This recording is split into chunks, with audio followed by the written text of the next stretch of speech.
Je crois qu'on n'est toujours pas d'accord.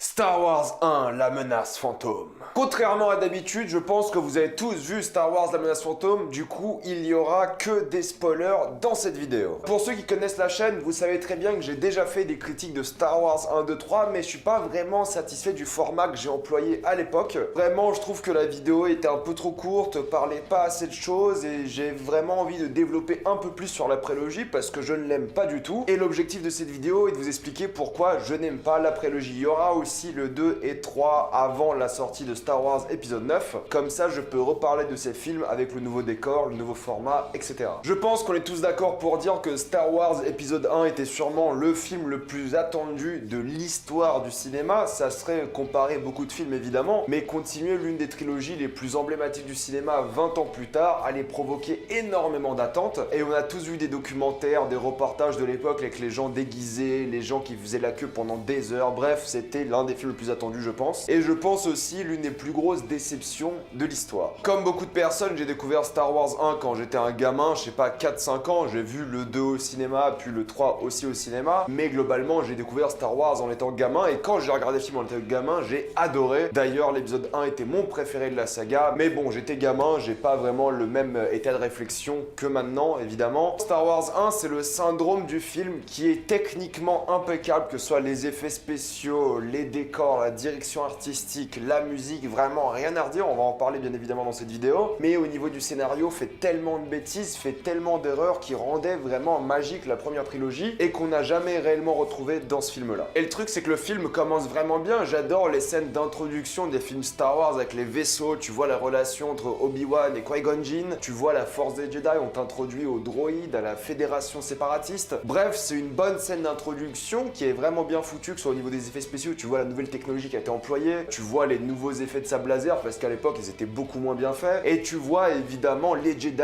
utiliser la super vitesse qu'ils ne vont plus jamais utiliser dans la saga. Ça m'a toujours fait marrer parce que les effets spéciaux des vaisseaux sont géniaux, les droïdes pareil, les effets sonores aussi, j'adore les bruits que font les droïdes, j'adore la personnalité qu'ils ont, etc. Et là d'un coup tu vois Obi-Wan et Qui-Gon tracer à toute vitesse, et vraiment jamais tu les revois faire ça du film, alors qu'il y a un moment ça aurait été extrêmement utile. Et pareil, t'arrives sur Naboo, décor magnifique, c'est vraiment super beau, la planète, la végétation, les Gungans, ça explore un peu un nouvel univers, ça étend vraiment cet univers qu'est Star Wars, c'est génial. Par contre, le gros problème des Gungans, c'est évidemment Jar Jar Binks, ni drôle, ni appréciable, ni attachant, 100% détestable. Clairement l'un des comic relief les plus inutiles de l'histoire de la saga, et mais vraiment tête à claque. Je sais pas comment ils ont approuvé un personnage comme Jar Jar Binks, sûrement tout le monde devait avoir trop peur de George Lucas pour lui dire mec c'est vraiment pas bon quoi. En parlant de George Lucas, si vous regardez un jour un peu les documentaires concernant la saga Star Wars, du moins la prélogie, vous verrez la réaction de George Lucas quand il regarde la première fois le film, c'est magnifique. Il est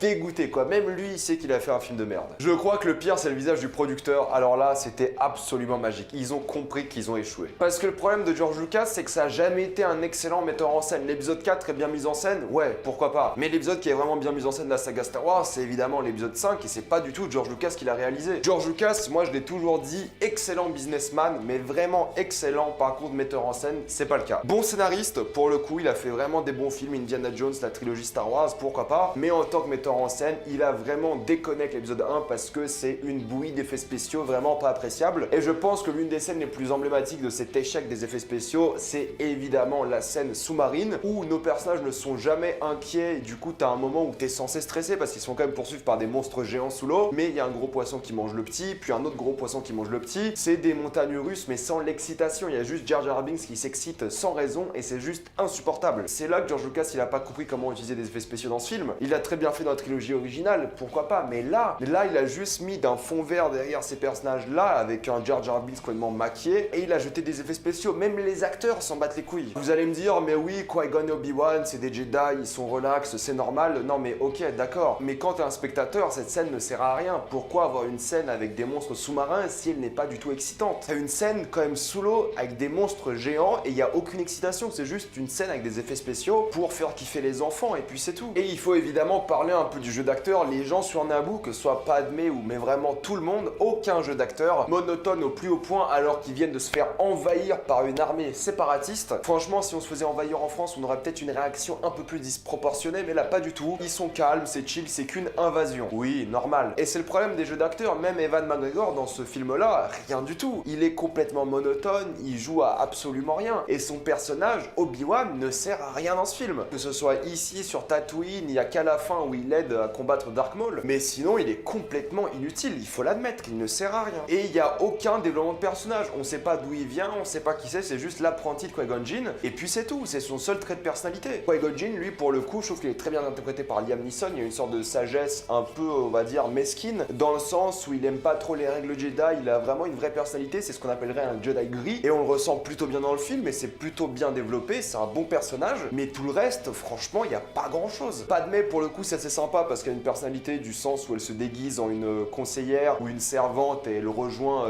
Qui-Gon sur Tatooine, mais sinon, c'est sa seule personnalité. Au moins, il y a une sorte de retournement de situation par rapport à elle, mais c'est tout. Et sûrement, l'une des plus grosses erreurs de casting de cette prélogie, c'est évidemment Samuel L. Jackson. T'as Samuel L. Jackson et tu lui donnes le rôle d'un maître Jedi calme. Combien de films avec Samuel Jackson avez-vous vu où il est calme, où il ne gueule jamais? C'est pas un rôle qui lui convient, ils auraient dû prendre un mec, je sais pas, Morgan Freeman, lui c'est un mec calme, faites-le jouer dans Star Wars, j'en sais rien. Mais Samuel Jackson, c'est l'antithèse d'un Jedi, ça serait un Sith, pourquoi pas? Mais là, un mec calme qui gueule jamais, c'est pas Samuel Jackson, ça marche pas. Et le dialogue n'aide vraiment pas. Bon, l'écriture est pas ouf du tout concernant les dialogues, c'est toujours des dialogues de l'exposition, à chaque fois ça parle d'une situation, dans le sens où les personnages vont juste dire on doit faire ça, voici la situation, ça se passe comme ça. Ils n'ont jamais réellement de dialogue entre eux comme dans la trilogie où ils se parlent, où ils rigolent, où ils font des blagues. Il n'y a pas vraiment de dialogue intéressant, il n'y a pas de dialogue qui développe parfaitement les personnages. Et en plus, la mise en scène des dialogues n'aide absolument pas, c'est juste des plans contre champs débiles. Tu n'as jamais un dialogue dans ce film-là où quelqu'un fait quelque chose d'autre que discuter. Dans la majorité des films, quand quelqu'un parle, quelqu'un fait quelque chose d'autre, je sais pas, marche dans une direction,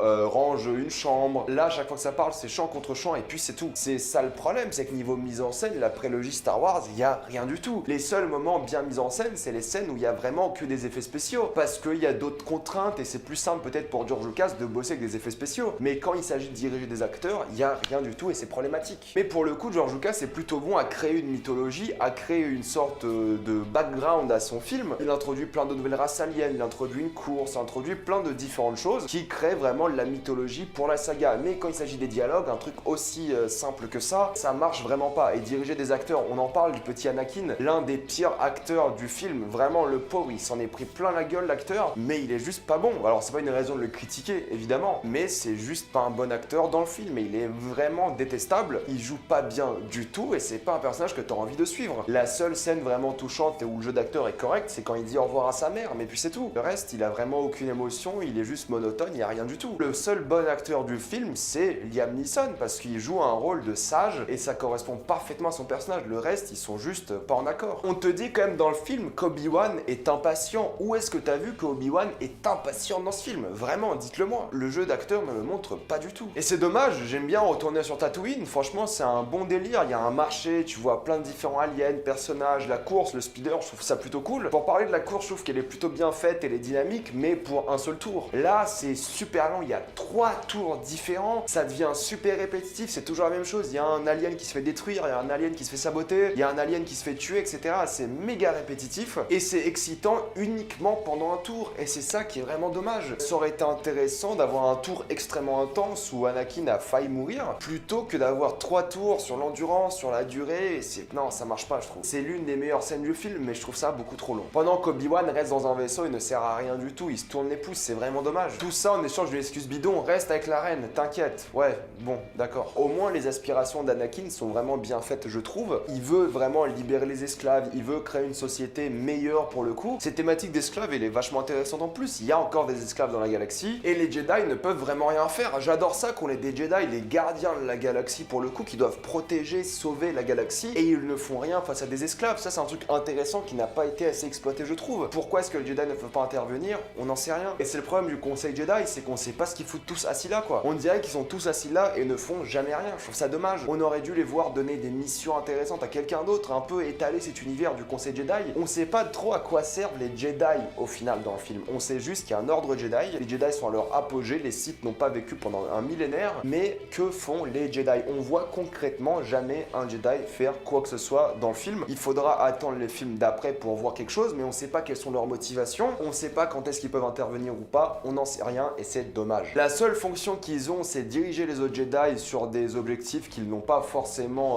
envie d'expliquer et entraîner la future génération de Jedi. Et même si les adieux d'Anakin et sa mère étaient plutôt touchants, il faut quand même parler d'un truc qui m'a rendu fou et qui me rend toujours fou, c'est les midi-chloriens. Le fait de prélever du sang de quelqu'un et de tester un peu son affinité à la force, c'est débile. C'est vraiment un truc complètement stupide. La force, c'est pas un calcul, c'est pas de la science-fiction Star Wars. Star Wars, c'est de la fantasy. Dès que t'as des éléments scientifiques, ça devient de la science-fiction. Pourquoi la force était géniale, c'est que tu ne sais pas qui l'a, tu ne sais pas comment, tu ne sais pas comment la force se manifeste, t'en sais rien. Là, le fait d'avoir un compteur de midi-chloriens, ça gâche absolument tout. Parce que du coup, faut juste faire des prélèvements sanguins et tu sais qu'il y a une plus forte affinité à la force que quelqu'un d'autre. Là, en théorie, Anakin a une meilleure affinité à la force que Yoda. Ça gâche toute la magie de la force. Au moins, dans l'épisode 8, ils ont parfaitement expliqué la force. C'est un truc qui t'entoure, c'est le bien, c'est le mal, c'est ce qui rend les espèces vivantes, c'est vraiment tout ça. Là, dans l'épisode 1, c'est un calcul. C'est un prélèvement sanguin que t'as fait, des midi-chloriens, waouh, un graphique et c'est terminé. Non, ça marche pas comme ça. Ils ont d'ailleurs corrigé ça très bien dans la nouvelle trilogie, mais à l'époque, c'est vraiment une idée de merde parce que ça gâche toute la magie de la force et de Star Wars. C'est tout bête, mais le fait de savoir qui a une affinité à la force, ça gâche tout. Et ça a encore moins de sens parce que si du coup il a plus de midi-chloriens que Yoda, il y a aucune raison de pas l'entraîner, même s'il est trop vieux. Il y a aucune raison valable quand tu sais que c'est quelqu'un de plus puissant que Yoda de ne pas l'entraîner. Ça serait vraiment du gâchis pour les Jedi, c'est complètement débile. Alors que si on n'aurait pas eu cette comparaison par rapport à Yoda, personne n'aurait rien dit, ils auraient dit il est trop vieux et puis voilà. Et au fait, t'avais même pas besoin de ce compte de midi-chloriens parce que tu sais que le mec va devenir Dark Vador et que tu sais qu'il est extrêmement puissant. Et du coup, c'est de la merde parce qu'après, il faudrait faire des classements entre les personnages, entre vraiment leur affinité à la force et c'est vraiment leur calcul de pouvoir et tout. Non, c'est débile comme calcul et ça n'aurait jamais dû être inventé dans l'univers de Star Wars. Je suis très content qu'ils aient abandonné cette notion dans les films d'après. Maintenant, faut parler de Dark Maul, l'un des personnages les plus surcotés de la saga Star Wars avec Boba Fett. Boba Fett, c'est comme Dark Maul. Ils sont tous les deux cool, du coup, c'est des bons personnages. Non, ils ne sont pas des bons personnages, aucun d'entre eux. Boba Fett moins que Dark Maul, mais Dark Maul, il a aucune personnalité. C'est juste un Sith qui sort de nulle part pour le coup et qui veut buter des Jedi. Et il est cool uniquement parce qu'il a une épée double et puis c'est tout. C'est la seule raison pour laquelle Dark Maul est charismatique. C'est pas un personnage, il est pas bien écrit, il n'a rien à son sujet dans le film. Ça le rend pas du tout inquiétant. C'est pas lui la menace fantôme du film, c'est Palpatine. C'est juste un pion qui n'a aucun intérêt. Et du coup, tout le combat final, on va en parler juste après, il n'y a aucune émotion pour la simple et bonne raison que tu ne sais pas qui se bat avec qui. Au moins dans l'épisode 5, quand Luke se bat avec Dark Vador, il y a une émotion parce que tu sais qui se bat, c'est important. Là, il n'y a rien du tout. Là, c'est juste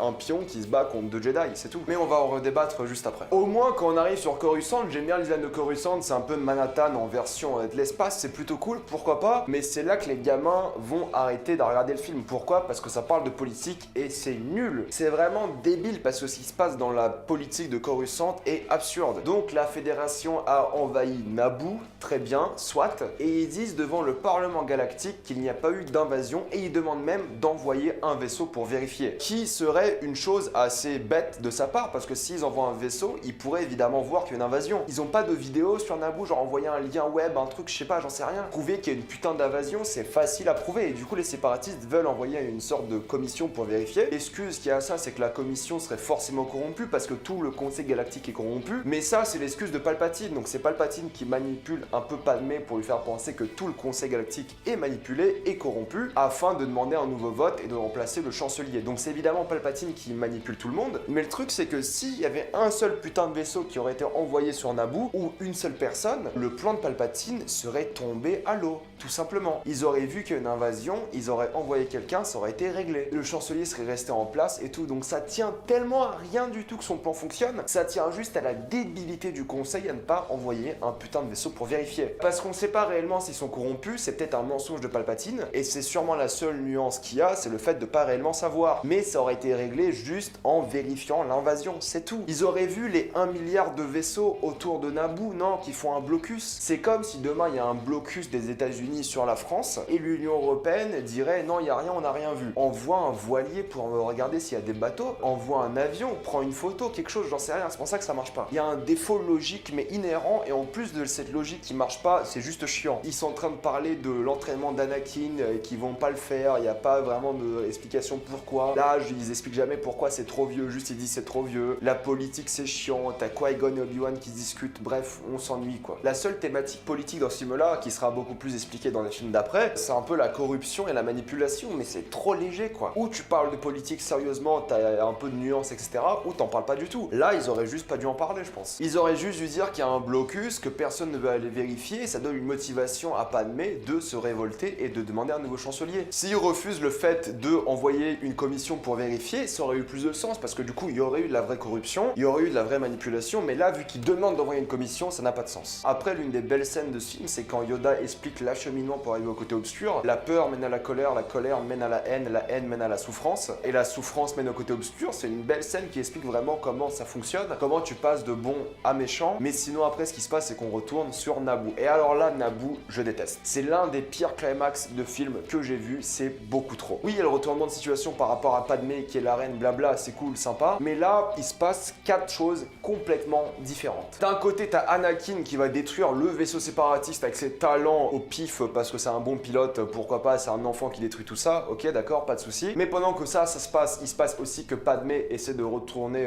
à sa salle du trône, et c'est chiant parce que c'est juste des effets spéciaux, ils font piou-piou contre des droïdes, c'est vraiment pas intéressant, et en plus tu t'en fous un peu de cette intrigue. En même temps, toujours, t'as les Gungans qui se battent contre les droïdes, c'était censé être la grosse bataille et tout, mais c'est juste pas une bataille intéressante parce que la bataille c'est juste des gags, c'est juste Jar Jar Binks qui fait n'importe quoi et qui détruit plein de droïdes, il y a aucun impact, il y a pas vraiment de mort, c'est juste pas intéressant du tout, et ils ont vraiment mal géré la taille de la bataille, c'est pas une grosse bataille épique, c'est juste moyen. En même temps, t'as le combat au sabre des 3 personnages. Le problème c'est qu'il y a 4 choses, mais 4 choses qui se passent en même temps. C'est beaucoup trop, c'est énormément de temps, c'est pas normal. Quand t'as un climax avec 2 scènes comme dans l'Empire contre-attaque, c'est bien, tu vois, t'en avais 2, c'était facile. Le retour du Jedi, t'en as 3, ça devient un peu compliqué à suivre, mais là t'en as 4, c'est juste plus intéressant parce que du coup t'attends énormément de temps pour revenir à la scène qui t'intéresse, parce que pas toutes les scènes t'intéressent, parce qu'elles sont majoritairement ridicules. La seule scène intéressante, c'est celle avec Obi-Wan et Qui-Gon, c'est tout. Mais même ça, c'est pas bien. Pourquoi c'est pas bien? Parce que c'est nul. Le combat au sabre, il est vraiment claqué au sol. Pourquoi? Parce que c'est pas un combat, c'est de la danse. Et je le dis depuis toujours concernant la prélogie, il n'y a eu aucun combat au sabre dans la prélogie, parce qu'ils ne font que danser. Au moins dans l'Empire contre-attaque, par exemple, pour ne citer que celui-là, ils ne font pas vraiment de la danse. Ils se battent et ils essaient de se toucher. Là, ils dansent constamment, ils font des pirouettes. Regardez vraiment la bataille et regardez combien de fois l'un des 2 personnages ou l'un des 3 personnages aurait pu tuer quelqu'un, mais décide de faire une pirouette, un saut qui sert à rien, etc. C'est de la danse et c'est pas bien fait, il n'y a pas une volonté à tuer, et ça qui est dommage. Et tout le combat, qui est vraiment bien fait niveau visuel, la Corée est sympa, pourquoi pas. La musique est absolument incroyable, l'une des meilleures de la saga Star Wars, mais toute la musique de ce film est vraiment géniale. D'ailleurs, toute la musique de la prélogie est absolument incroyable, mais le problème est là, c'est que c'est de la danse, ils vont jamais se foutre un coup fatal, ça qui est dommage. Alors oui, les décors sont sympas, pourquoi pas, mais quand ils arrivent à la fin de cette bataille, quand t'as Qui-Gon qui se fait buter, oui, c'est un peu touchant parce qu'il se fait tuer, etc., pourquoi pas, et tu dis là, Obi-Wan, il est vénère, il va niquer la gueule à Dark Maul, et il sort de cette pièce, et qu'est-ce qui se passe? Il continue de danser avec Dark Maul, c'est une danse. Il aurait dû être vénère, vouloir le buter, et non, ils font que danser, et ça m'énerve. Et ça aurait été vraiment intéressant à un moment très précis, quand Obi-Wan est super loin de Qui-Gon Jinn, d'utiliser la super vitesse, ça aurait été pas mal, non? Ça aurait bien fonctionné. Il y a un moment où t'as besoin d'être rapide, t'aurais dû utiliser la super vitesse que t'as eu au début du film. Mais non, forcément, on a oublié qu'on a la super vitesse. Et le pire dans ce combat-là, c'est quand Obi-Wan tombe presque dans le vide, et il s'accroche à rien du tout, et là, Dark Maul, il fait quoi? Il fait des étincelles. Il fait des étincelles, mais wesh! Il aurait juste suffi de prendre son sabre comme ça, de le laisser tomber et faire... Ah bah c'est bon, c'est réglé. Et même quand Obi-Wan saute du vide, lui, il est comme ça, il fait... Ah ouais, Obi-Wan, oh cool! Non mais franchement, arrêtez quoi. C'est un combat qui est ridicule. Oui, la chorégraphie est sympa, encore une fois, c'est un bon travail des acteurs, pourquoi pas. Mais le combat est ridicule. Il est pas du tout sérieux, ça marche pas du tout. Au moins, pour le coup, la mort de Qui-Gon Jinn motive Obi-Wan à entraîner, quoi qu'il arrive, Anakin, ça c'est plutôt cool. Mais sinon, c'est pas du tout un climax satisfaisant et il se passe beaucoup trop de trucs. Et la fin est vraiment en mode tout le monde est heureux, ça c'est bien fini, c'est une belle fin. On dirait une fin de saga en fait. On dirait vraiment la fin de 3 films précédents parce que c'est fini, c'est terminé. J'ai jamais compris pourquoi ils ont fait ce film en fait. J'ai jamais compris pourquoi ils ont pas commencé à l'épisode 2. Pourquoi Qui-Gon Jinn? Pourquoi pas juste directement Obi-Wan et Anakin? Pourquoi c'est pas juste Obi-Wan qui trouve Anakin sur Tatooine et puis c'est tout? Pourquoi c'est pas Obi-Wan qui est déjà un maître Jedi? Qu'est-ce qu'on s'en foutait de voir Obi-Wan Padawan si de toute façon dans le film il fait absolument rien? La menace fantôme, c'est un film qui devrait pas exister. Ils auraient dû commencer au 2 ou juste remplacer Qui-Gon par Obi-Wan ou faire quelque chose de plus intéressant. Parce que quand le 2 commence, et on en parlera la semaine prochaine, t'as vécu je sais pas combien d'années sans voir ce qui se passe. Ça aurait été grave intéressant de voir l'entraînement d'Anakin. Obi-Wan qui entraîne Anakin et c'est le premier film. Le deuxième, c'est un peu l'épisode 2 comme on a eu maintenant, et le troisième, c'est la fin d'Anakin. Ça aurait été grave bien, mais là, non, on a eu un film qui sert vraiment à rien. Franchement, si tu le regardes sans jamais avoir vu l'épisode 1 direct, l'épisode 2, tu comprends toute l'histoire, parce que le 1 n'a aucun impact sur le 2. Pour conclure, je trouve que c'est l'un des pires films Star Wars vraiment de tous les temps, et pourtant on en a maintenant des films Star Wars. Alors oui, ça développe la mythologie, oui, la musique est bonne, les effets spéciaux sont bons, les décors sont géniaux, tout ça, tout ça. Cependant, les dialogues ne le sont pas, les acteurs ne le sont pas, le film n'a pas vraiment d'utilité au final. Le climax est vraiment super long et décevant, et c'est globalement un film qui est juste mal écrit. Vous avez évidemment le droit d'adorer ce film, mais pour moi, c'est l'une des plus grosses déceptions Star Wars. Vraiment, pour moi, je trouve que c'est un film qui est pas du tout appréciable à regarder, vraiment soporifique, il se passe rien d'excitant, et juste tu te fais chier pendant plus de 2 heures. Donc c'est un peu ce que j'avais à dire sur l'épisode 1, La menace fantôme. Mettez-moi dans les commentaires si vous adorez ou détestez ce film. Comme d'habitude, pensez à vous abonner à la chaîne pour plus de vidéos. Mettez un j'aime et partagez cette vidéo, ça aide beaucoup la chaîne. Si vous aimez la chaîne, pensez à la soutenir gratuitement grâce au lien YouTube dans la description où vous faites un don ou vous regardez une publicité, ça me fait un peu d'argent. Suivez-moi sur Instagram pour des critiques exclusives. Suivez-moi sur Twitter pour toutes les news et salut à tous.